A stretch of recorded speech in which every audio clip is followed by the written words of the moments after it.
bakka argamutti miseensota haaraa eebbisee bobbaasuun beeksise. Hoogganni waraana bilisummaa Oromoo Marroo Dirribaan eebba miseensota haaraa kanarratti haasaa taasisaniiru. Humna waraanaa yeroo irraa gara yerootti leenjisee bobbaasuu irratti jabeessee hojjechaa kan jiru waraanni bilisummaa Oromoo tibbana zoonii lixaatti miseensota haaraa eebbisee bobbaasuu beeksiseera. Leenjifamtoonni kunneen leenjii waraanaa cinatti leenjii siyaasaas akka qaban gabaasichi hubachiiseera. Eebba miseensota haaraa kanneen irrattis ajajaan olaanaa BBO WBO argamuun haasaa taasisuu gabaasichi ibseera. Kaadhimamtoonni miseensota WBO haaraa kun turtii yeroo leenjii isaanii keessatti haalota ulfaatoo keessa taa'uun obsaa fi kutannoon leenji'anii eebbaaf ga'uu isaanii qondaalonni BBO WBO zoonichaa sirna eebbaa kanarratti dubbataniiru. Rakkoo sabichi keessa jiru keessaa baasuuf dirqamoota miseensotatti kennamuu amanamummaan akka raawwatanis dhaamaniiru.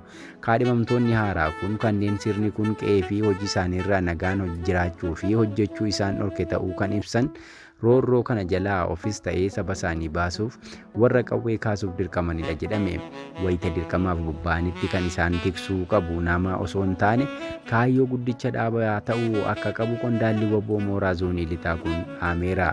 Amaloota seera dhabdummaa fi ayyaalaallattummaa irraa fagaachuun jaallummaa fi tokkummaa qabsaa'otaas eeguun seeraa fi heera dhaabaa hordofuun hanga galma kaayyoo qabatanii jiranitti akka imalanis miseensota haaraa WBO kanaaf qondaaloti waraanichaa dhaamanii jiru. WBO'n humna isaa guutummaa Oromiyaa keessatti babal'isaa kan jiru yoo ta'u, kibba ba'a Oromiyaa Arsiittis tibbana osoo yaadannoo aanolee taasisanii suuraaleen mul'isan miidiyaa hawaasaa irraa tamsaafamaa turaniiru. Eebba waraana bilisummaa Oromoo kanarratti irreen waraana bilisummaa Oromoo 75 ol gara waraanaa akka hin seeniin jaalmarroon dubbataniiru. Eebba waraanaa kana irratti kan dubbatan jaalmarroon WBO'n ammallee humna isaa 25 qofaa diinatti agarsiisuu eerani. WBO'n ijaarsa isaa jabeeffachuu irra kan ture ta'uu kan himan hoogganaan kun humna waraanaa Oromoon gitu ijaaruuf tattaaffii cimaan taasifamaa jiraachuu himaniiru. Ajajaa olaanaan waraanichaa kanaa kan jedhan eebba jajjabee zoonii lixaatti tibbana taasifame irrattidha. Ajajaan olaanaan waraana bilisummaa Oromoo Marroo Dirribaa haasaa sirna eebbaa irratti taasisanii WBO'n qabsoo jabaatee jiraachuus dubbataniiru. Humna waraanaa Oromoon gitu ijaaruuf tattaaffii cimaan taasifamaa jiraachuu kan himan ajajaan olaanaan waraanichaa sirna Oromoof malu akkasumas humna waraanaa Oromoof gitu ijaarrachuun halkan tokko keessatti kan raawwatamu miti jedhani. Kana gochuu dhaloota ijaaruu fi qaruu feesisa waan ta'eef egeree boruu Oromoo fi Oromiyaaf ta'u bocuutti jirra jedhan ajajaa olaanaan WBO Marroo Dirribaan. Dhaloota ijaaruu fi qaruu jechuun leenjisuu, barsiisuu, lakkoofsa isaaniitiin hidhachiisuu fi dirree waraana bilisummaa Oromoo eeguudha jedhaniiru.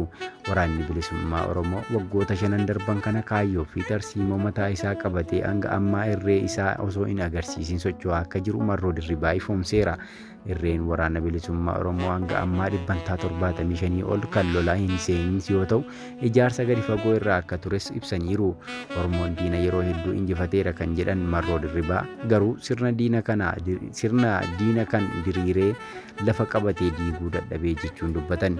Akka Marroo Dirribaa jedhetti halkan tokkotti waanuma kamuu diiguun yoo danda'amillee halkan tokkotti deebisanii ijaaruu waan rakkisuuf rakkoo saniif itti yaadanii hojjetaa jiraachuu dubbataniiru. Hojii keenya bifa naamusaa fi saayinsaawaa ta'een tarsiimoo masakamnee leenjii osoo addaan hin kutin roga barbaachisu hundaan ijaaramne akka sabaaf tolutti qabsootti fufnee jirras jedhan.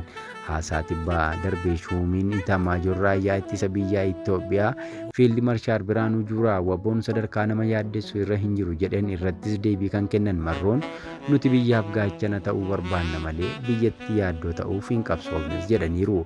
Mootummaan WBO dadhabsiisuu hin danda'us yaada ajajaan olaanaa waraana bilisummaa Oromoo Marroo Dirribaa kennanidha.